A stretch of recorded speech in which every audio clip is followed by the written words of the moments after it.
Growing up, my dad always said, "Boy, you keep going in them woods, you're gonna turn into a tree." I never really understood what he meant by that, and at 28 years old, I still don't really know what he meant by that. But now that doesn't really have anything to do with today's video, but we are once again exploring the deep woods, sharing allegedly true creepy stories sent in by viewers just like you. As always, if you have a story that you would like to share in a future episode, be sure to submit your story at swampdweller.net or the email you can find in the description down below. You can also submit them via Reddit at r/thedarkswamp. I'd love to share your story with everyone here in the swamp. Now, without further ado, be sure to slap up that like button, subscribe if you're new, turn on notifications as I upload videos multiple times a week, and get ready for some creepy and allegedly true deep woods horror stories that are gonna freak you out tonight. It might turn you into a tree, boy.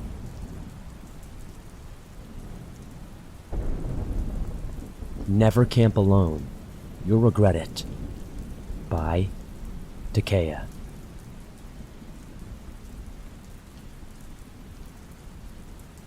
This story takes place last week.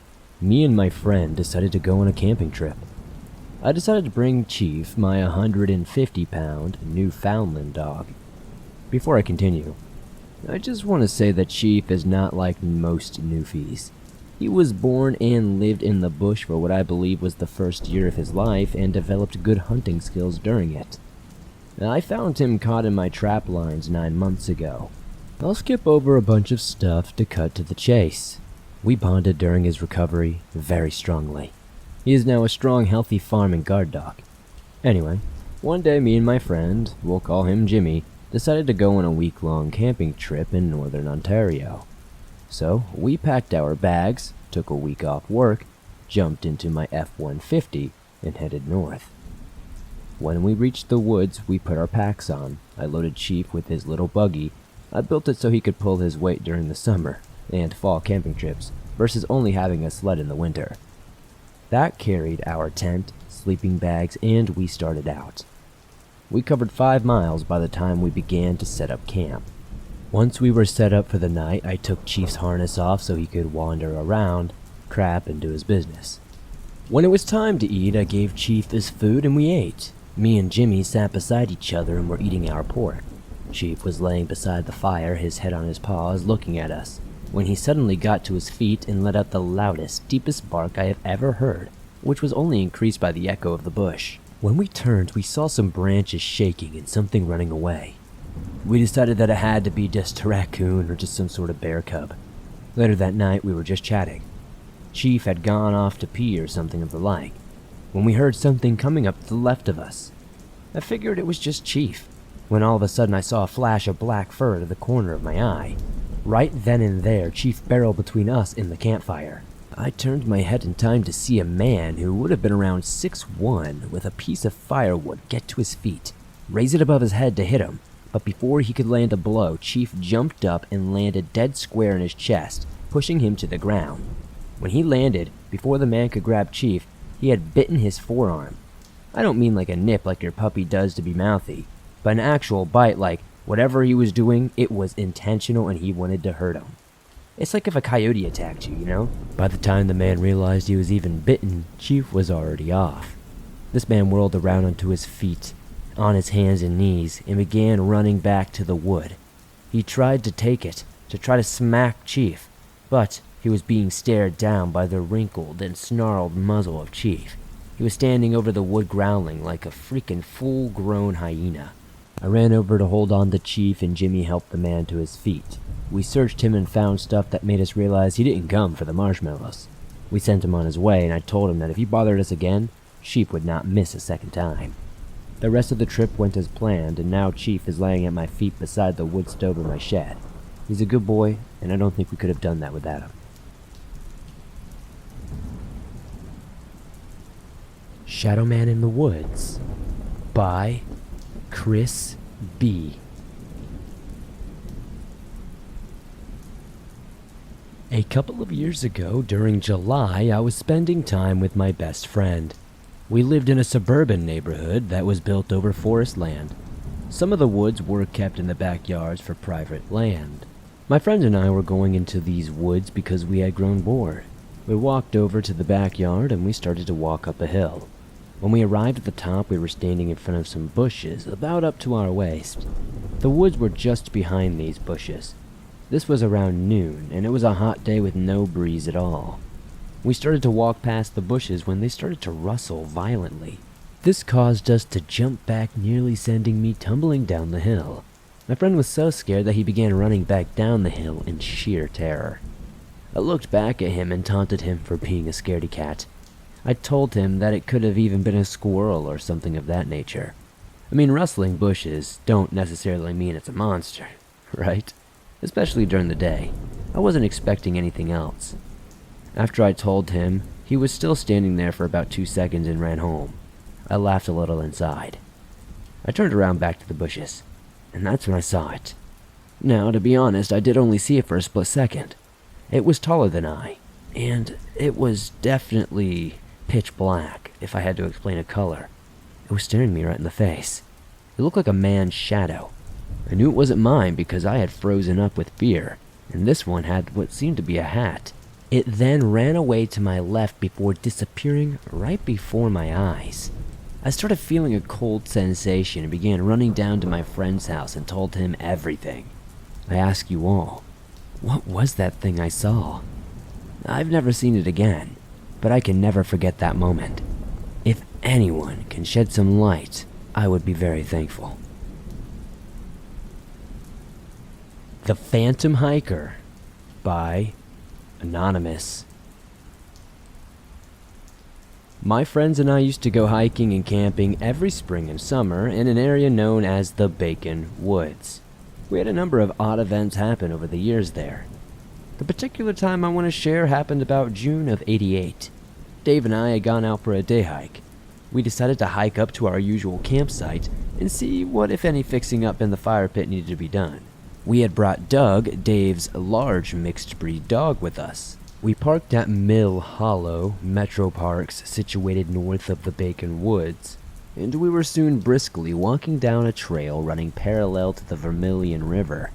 It was beautiful, and it was a warm, early summer day. Around noon, we'd reached a large clearing, about 15 feet or so across, midway to our destination, so we decided to take a break for lunch.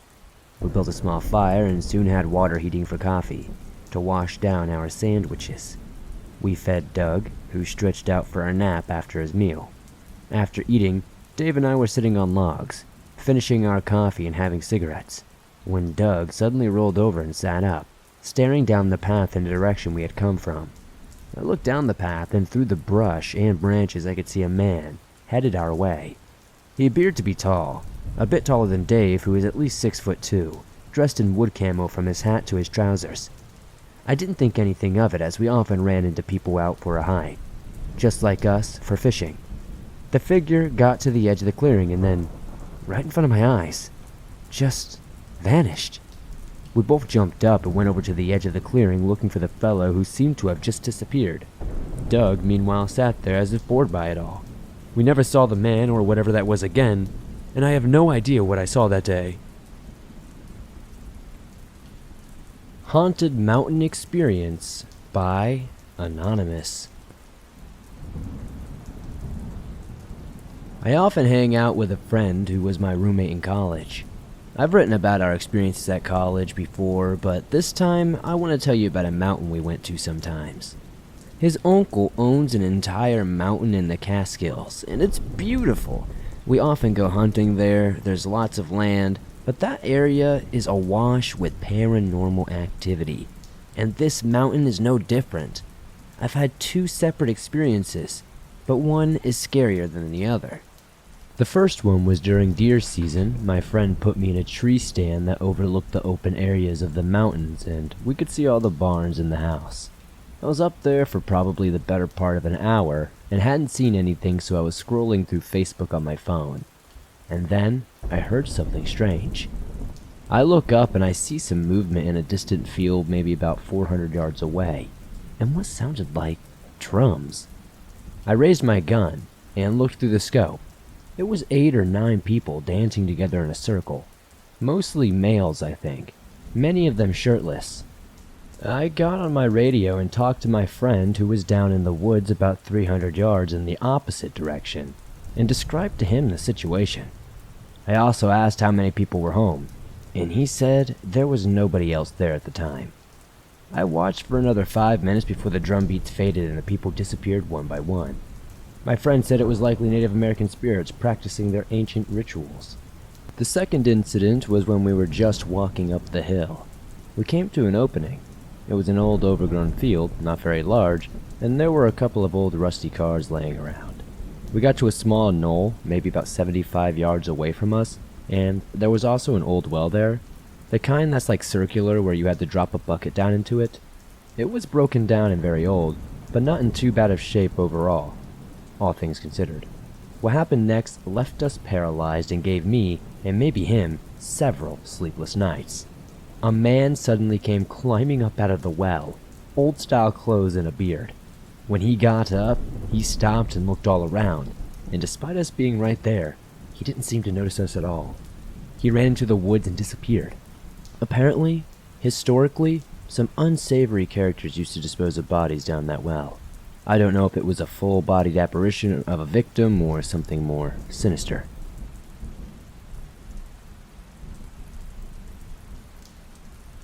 Backwoods, Virginia is no joke.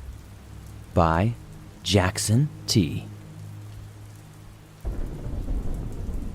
The crisp autumn air tickled my face as I ventured deeper into the vast wilderness of the backwoods in Virginia.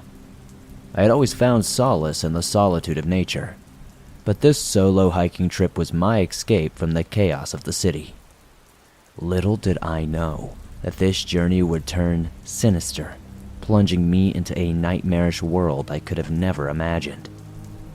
As I trekked along the narrow, winding trail, a sense of unease settled over me. It started as a subtle tingling in the back of my neck, a fleeting whisper of a presence lurking just beyond my line of sight. I shrugged it off as my mind playing tricks on me, dismissing it as a byproduct of the eerie atmosphere of the forest. But the feeling, it persisted, growing stronger with each passing step. Seeing eyes were watching my every move, studying my vulnerability. A shiver racing down my spine, and I couldn't shake the creeping sensation that I was being stalked. I stopped in my tracks, my heart pounding, and glanced around expecting to glimpse my pursuer. However, the forest remained eerily still, not a single leaf rustling and no sign of movement. I reasoned that it must have been my overactive imagination, fueled by my stories that I have heard a million times on the internet. I had also heard local folklore about these woods, but I figured these were mere figments of my subconscious. Determined to shake off my unfounded fears, I continued my hike, quickening my pace and the distance between myself and whatever oppressive presence was following me. But the relentless feeling of being hunted clung to me like a suffocating shadow. With each passing minute, I intensified. This drove me to the edge of paranoia. I decided to take a break and gather my composure. I found a fallen log near a trickling stream and sat down, trying to catch my breath any way I could. The forest silence weighed heavily upon me, broken only by the faint rustling of leaves and the distant hoot of an owl. I scanned the surroundings, my eyes darting from tree to tree expecting to see the lurking figure, but nothing ever revealed itself. Suddenly, I caught a glimpse of movement out of the corner of my eye, a fleeting shadow darting between the trees. My heart skipped a beat as I leapt to my feet, adrenaline surging through my veins. I called out, my voice trembling. Is someone there? Silence greeted my words, mocking my unease. I convinced myself that it was just a woodland creature scurrying away. Nothing more, nothing less. Yet my trepidation, it persisted, urging me to investigate further. With a deep breath, I ventured off the trail, pushing through the underbrush towards where I had seen the shadowy figure. The forest grew denser, its embrace growing tighter as if it was a warning for me to turn back. But for some weird reason, almost like I was possessed, I pressed on, my curiosity fueled by the fear and determination I felt. Minutes, turned into hours as I trudged more profoundly into the wilderness. The foliage grew thicker, casting elongated shadows that danced around me. The oppressive silence was broken only by the rhythmic thump of my heartbeat. My senses were on high alert, every rustle of the leaves and distant crack of branches echoing like an alarm in my mind. Then, as if emerging from a twisted nightmare, I stumbled upon a clearing, a macabre tableau frozen in time. The ground was littered with decaying carcasses, their rotting flesh picked clean by scavengers. The stench of death filled the air, suffocating and repulsive. My stomach churned, threatening to unleash its contents. I gasped in horror, recoiling as I recognized and realized the gruesome truth. These were not remains of animals. They were human. A wave of nausea crashed over me, and bile rose in my throat. The magnitude of the horror before me was incomprehensible. How could this be? Who could have done such a thing? A noise behind me shattered the silence, wrenching me from my shock-induced stupor. I spun around, my heart pounding in my ears, only to come face to face with the source of my terror. It stood there, towering over me, a monstrous figure covered in tattered rags, its grotesque face hidden beneath a mask of stitched-together flesh. Fear paralyzed my every muscle as I found myself trapped in its gaze. It had lifeless eyes. Its mouth was opened, emitting an otherworldly hiss that seemed to penetrate my very soul. My mind reeled, unable to comprehend the nightmarish entity before me. With an unholy speed, the creature lunged towards me, its jagged claws reaching out to tear me apart. At that moment, pure instinct took over and I sprinted away, my legs pumping with desperate adrenaline. The forest became a blur of shapes and colors as I raced through the undergrowth, desperate to escape the clutches of this abomination. My heart pounded in my chest, my breath coming in ragged gasps as I sprinted back toward the trail. The creature's blood-curdling screams echoed behind me, growing more distant with every step. I dared not to stop, I dared not to look back, afraid its horrifying visage would haunt my dreams forever. Finally, I burst out onto the trail, gasping for air, my body drenched in sweat. I stumbled forward, propelled by sheer willpower, until I reached the safety of my car. With trembling hands, I fumbled for the keys, slammed the door shut, locking myself in with the sanctuary of the vehicle. I peered through the windshield, scanning the tree line, half expecting the creature to emerge from the shadows at any given moment. But it remained hidden within the forest depths, its malice lurking in the darkness. As I drove away, my mind was a whirlwind of terror and disbelief. I knew the horrors I had witnessed would forever haunt me. Virginia's backwoods held ancient and evil secrets that were better left undisturbed, and as long as that creature roamed freely, I could never be sure it wouldn't find me again, lurking in the shadows, waiting to claim its next victim.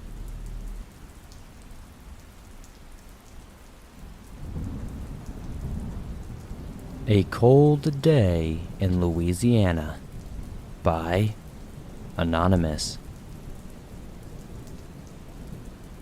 Here's a story that occurred to me about 4 years ago. It was an abnormally cold day. Sure, it can get cold in the late parts of the year, but usually in Louisiana, it doesn't get that cold. Maybe around the high 50s, maybe 60s, but on that day, it was in the low 20s. The carbon dioxide was like a cigarette smoke that came from my mouth as I sighed. I had 2 layers of coats on, very heavy coats, plus a bunch of other stuff to keep me warm. It was a long day at school, and I was ready to get out of there. The school is surrounded by somewhat dense forest. I always look in the tree line as I walk home from school, because I just feel like I'm not alone and I'm being watched. As school ended, I eagerly barged out of the gate and started walking home. My house is a good 30, maybe 40 minutes away. I walked down the same path through the woods as I always did, when suddenly I heard a scream, or more like a screech, that echoed in the forest. It has probably been 20 minutes since I began my walk through the woods, and it's already getting dark. I then begin to smell the stench of something rotten. That is when I almost trip on something. I looked down and almost puked. There, in front of me, were the horrifically mangled remains of a man who had gone missing a few days prior. I froze and moved only my eyes spastically left to right. Nothing. Suddenly, the same screech echoed in the woods, but this time closer than before. I froze again. Then I heard the spine-chilling crunch of leaves and sticks not too far away from where I was. Then, from out of nowhere, the temperature suddenly spiked. It went from freezing to what felt like summer weather, meaning that it gets to almost 110 degrees out of nowhere. By now, I was scared out of my mind. I started fast walking when something felt like it was watching me. I swerved around, and with the dying light, I saw it. It was fast. So fast that I only caught the sheer size of whatever it was. It was at least 8 feet tall. I screamed unintentionally and ran. Then, I tripped on the roots of a tree that were probably 3/4 of the way through the forest, which ended up absolutely murdering my right leg. Then, I saw those eyes. It was pitch black and the temperature was so dang hot. But I know what I was looking at. It was a set of eyes, at least 15 feet away, just staring at me. They were glowing yellow with jet black viper pupils. I slowly reached in my back pocket, not leaving the vision of those eyes. My fingers met my phone and I pulled it out gingerly. I turned the flashlight on, and I still have nightmares about it to this day. In the few seconds I had, I screamed the absolute crap out of my lungs at that sight. The beast was dark crimson in color, almost like blood. Its sternum protruded from its chest with a point. It had long, black hair with 2 curved crimson horns. It had 2 pairs of blood-red wings. The upper ones were massive while the lower ones were shorter and thinner. A long crimson tail flicked in the air as well. Instead of fingers, it had what I can describe more like clawed talons. But what the most horrifying thing about this creature was its unholy grin. That darn grin was stretching to its ears and its teeth were huge. These teeth, if I had to guess, were at least a foot long or so. They were like kitchen knives. Before I could even take a picture, it ran off with such speed that it pulled air away. I started limping away, not noticing that the bone in my leg was literally protruding through my skin. Then I fell, looked up, and there it was. It grabbed me and hoisted me in the air. It had me face to face. It snorted in my face. It reeked of decay. It was the most disgusting thing I think I've ever smelled in my life. I was 13 at the time, and I was a major wuss, some would say. I cried. I sobbed, and my face went to tears. It is at that point the creature, maybe feeling sympathetic, cocked its head and put a finger to my mouth. It was burning hot and felt like stone. Then, everything went black. When I came to, I was at my front door, confused. I looked around and saw very clearly the same glowing eyes at me from bushes in the garden. But as soon as I saw them, they vanished. I then looked down at my leg to see that it was back to normal. But I turned my leg over to see something, or someone carved a huge symbol into my knee. I don't know what it was I saw, but I started writing short stories about it ever since.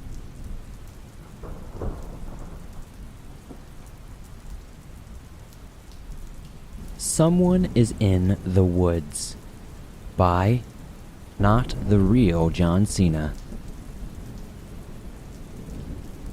This story was recently unlocked in my memory within the last week or so, and I think I forced myself to forget it because it was so damn creepy.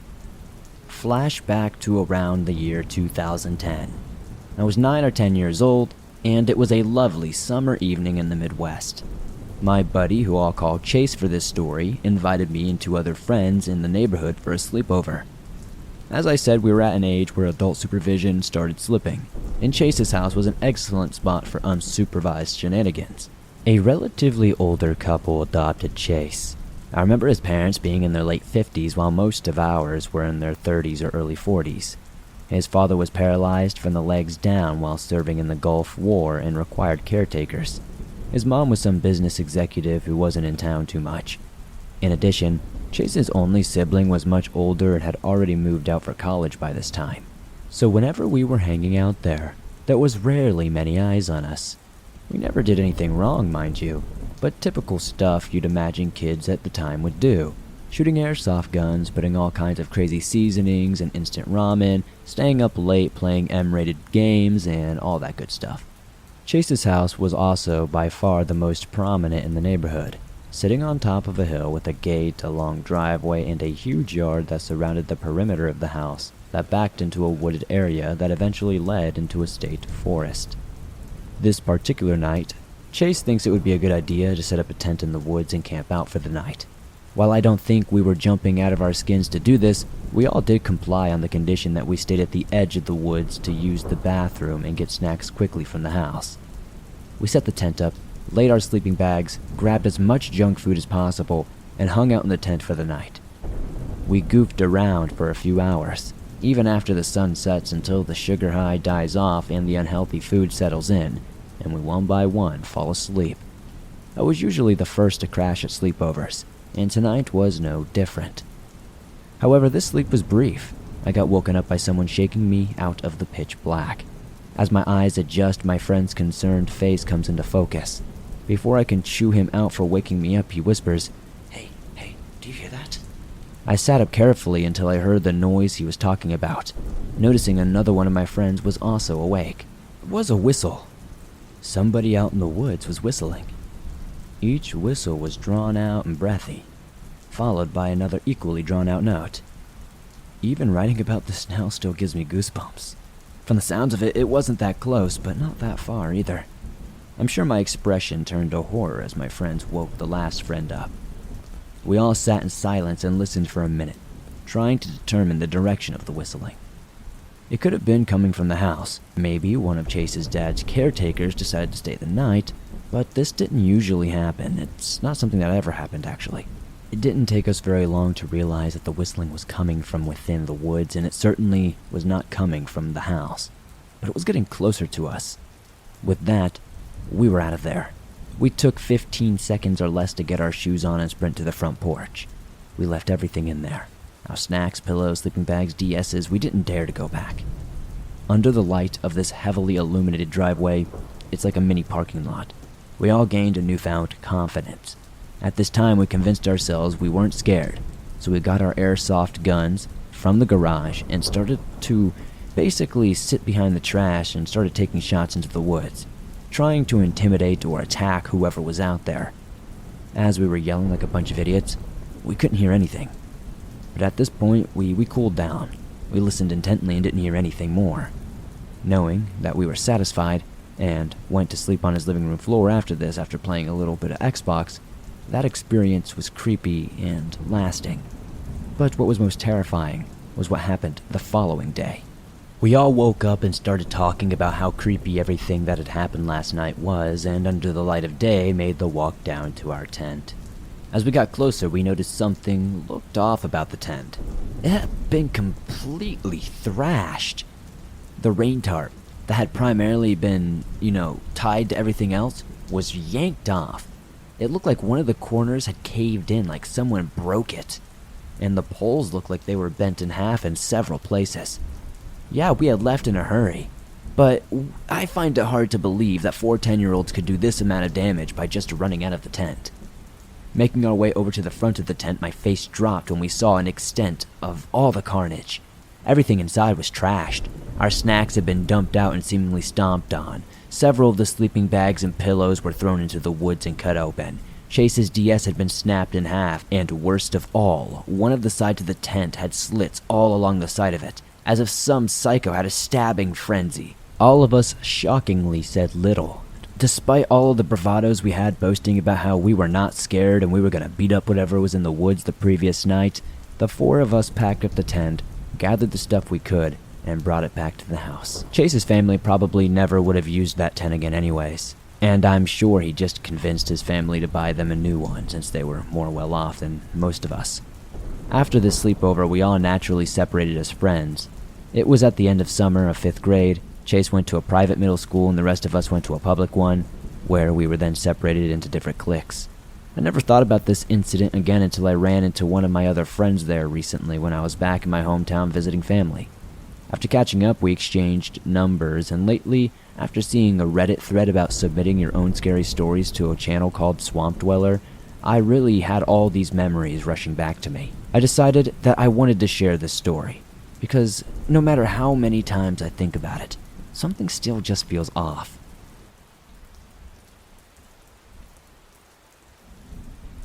Thanks for listening to these creepy and allegedly true deep woods horror stories that'll freak you out tonight. If you enjoyed these stories, please be sure to elbow that like button so it truly feels it. Be sure to subscribe and turn on notifications if you're new. It helps the swamp grow its ever-expanding waters. I also upload almost every single day on all things natural and supernatural. If you have a story that you would like to share in a future episode, be sure to submit your story at swampdweller.net or the email you can find in the description down below. I would absolutely be thrilled to share your story with everyone here in the swamp. It's stories like yours that help keep this show going on a daily basis. If you're on the go, but don't have YouTube Premium, but still want to download and listen to your favorite Swamp Dweller scary stories no matter where you are, you can download them absolutely free from Spotify, Apple Podcast, Google Podcast, and pretty much everywhere else you find your favorite podcast online. It's absolutely free to do so and always will be. If you made it all the way to the end, be sure to comment the code word, jumping tent. I would love to see how many of you make it to the end. The funniest comment will get pinned at the top per usual. I'll see you all soon with another creepy episode.